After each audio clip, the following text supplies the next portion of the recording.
how do we reach out more into those communities? You And know? then just say the show name and the take name. Zombie best. Take one.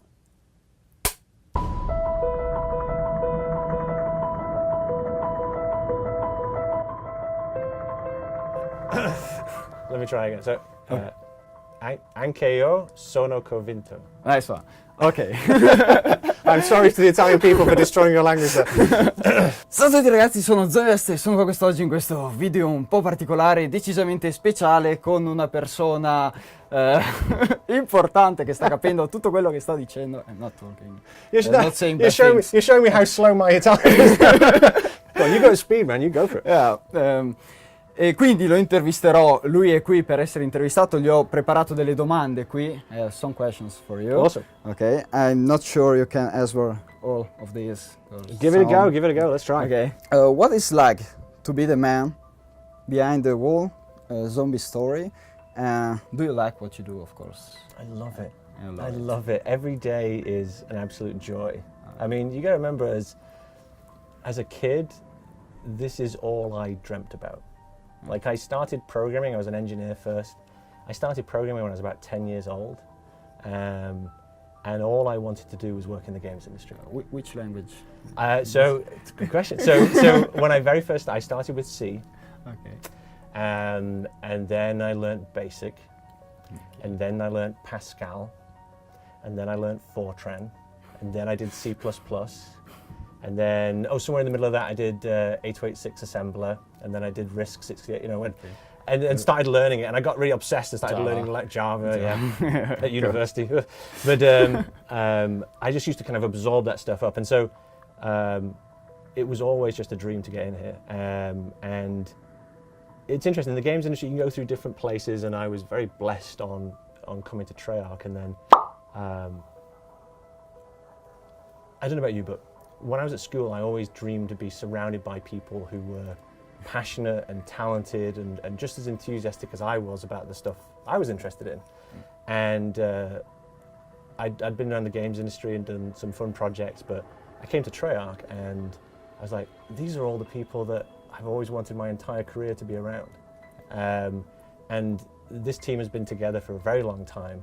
And what happens in development is you get a shorthand, which means suddenly you can execute on creative in a way that's very different when you're working with a fresh new team, because this kind of shorthand is developed. So every day I come in, it's different. Every day it's exciting. You know, one day it might be sound, another day it might be lighting, then it might be animation, then it's story, then it's studio business, and you know, working with the publisher. And for someone like me who I love lots of different things and challenging myself and learning and growing, I can't imagine a better job. Yeah. And maybe that's just a lack of imagination, but I can't imagine a better job. I don't think so. You have a lot of challenges. It's great though. I mean, like, you know, they say if you pick a job that you love, then you'll never work a day in your life. Yeah. I never work a day in my life. Yeah.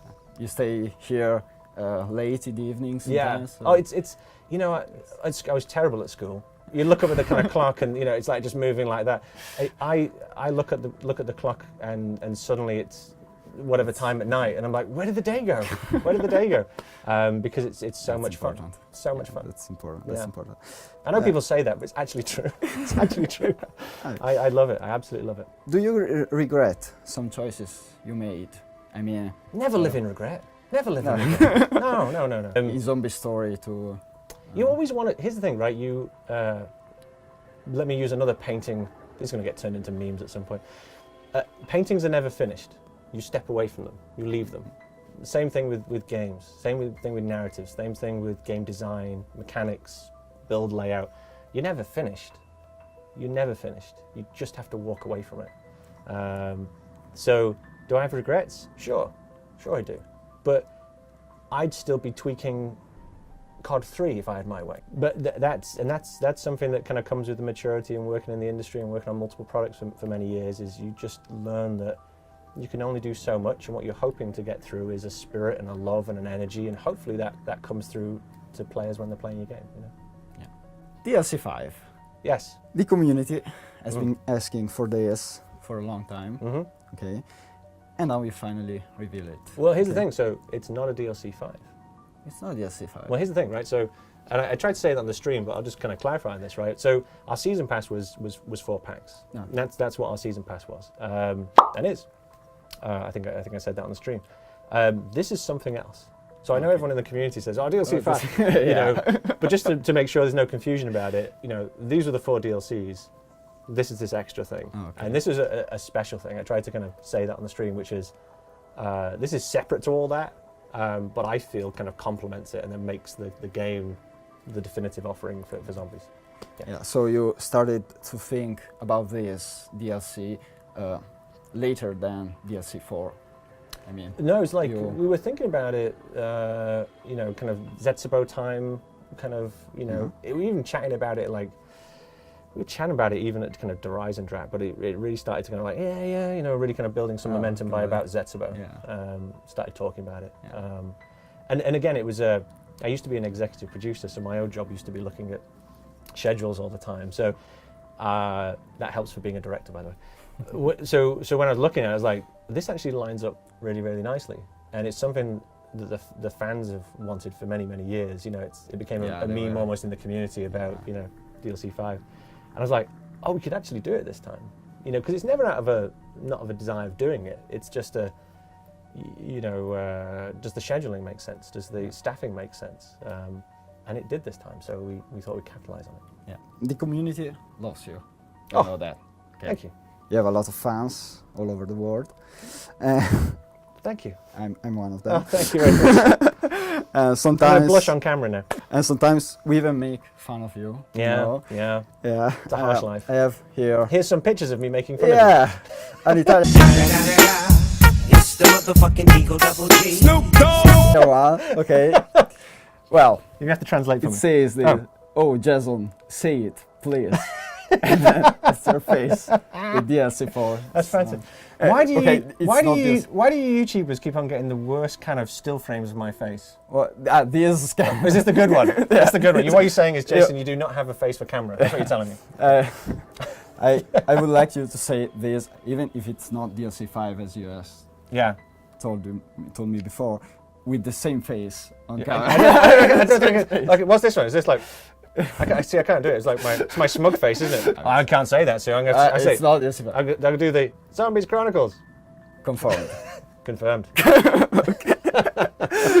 What are you doing to me? Oh my gosh. Yeah. You need to learn Italian. I need to learn English, but you need to learn. Your English is better than my Italian. My romantic languages are shockingly underdeveloped, I gotta say. This is about Easter eggs. Okay. Yeah, you're gonna get nothing now. Yeah, I know. No, it's not that kind of thing.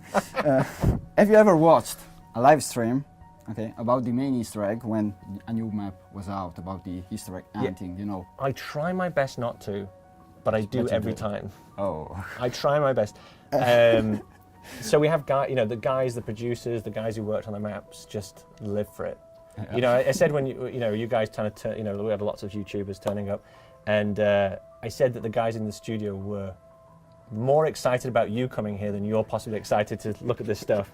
And I think you're like, no, this is very exciting, but our guys have been absolutely losing their minds. And the same is true when they release a map. When they release a map, they're all on your channels watching it.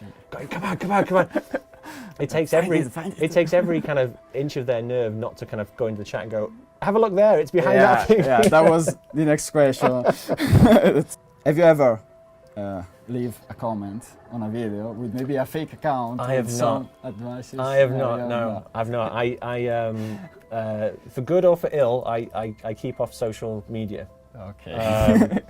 And here's the reason. Hard. Here's the reason why. So I love social media. I love that, even though people might think I'm a technophobe or something, it's the furthest from the truth. My issue has been that I feel like if I was to engage in social media and engage with people on that level, first of all, I think it would frustrate more, and I don't think it would help more, because I probably not what people think, but I would love to just have very honest, direct conversations.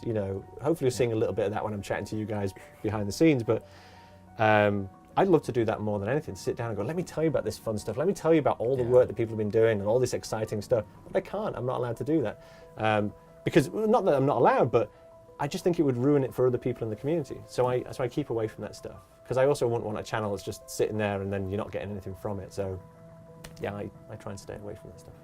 Yesterday evening, you told me Mm-hmm. that with this new map pack, Yes. Oh. So I mean, Chronicles. you told me that on PS4 you had more opportunities when you're bringing back the maps. Oh yeah, yeah. Like more hardware power. Yep. Okay. Yep. I would like to know, in which way did you improve these new maps, particularly like? We don't have enough hours on this video for me to tell you. Well, I'll give you some. I'll just give you some. I'll pick a simple one straight off. So lighting, huge deal. I'll get a bit techie for a second.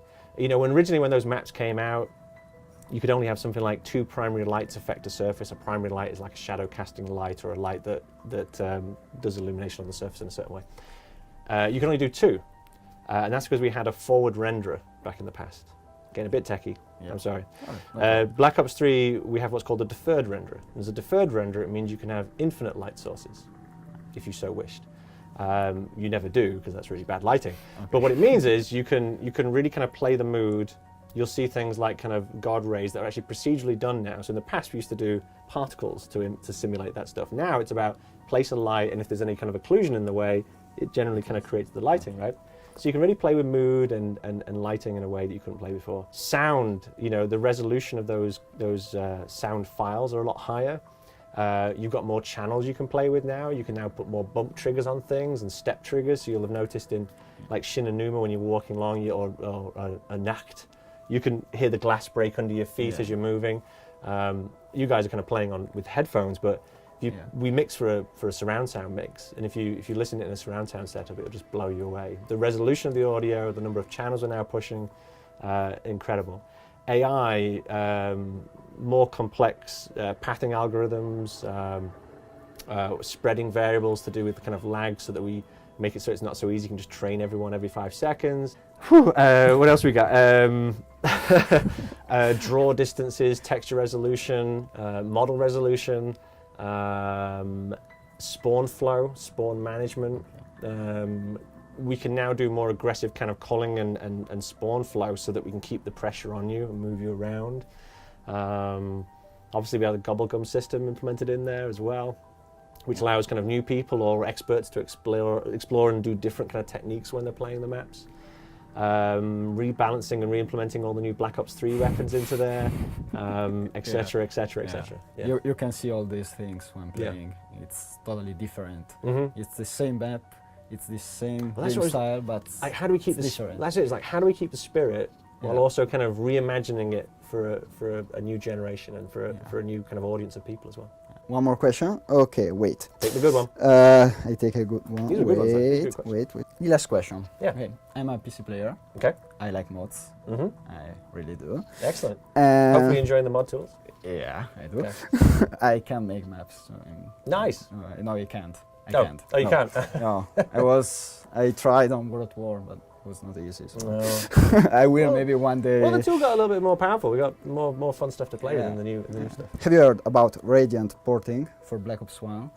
Some modders took Radiant from World at War, I think, and they ported it into Black Ops 1, and they made mods. Oh, Black fantastic! Ops 1, like editing the existing maps, right, and changing perps positions, cool. adding tables where you can kill zombies and collect souls, and adding awesome. Easter eggs, and they did quite a good job. So that's fantastic.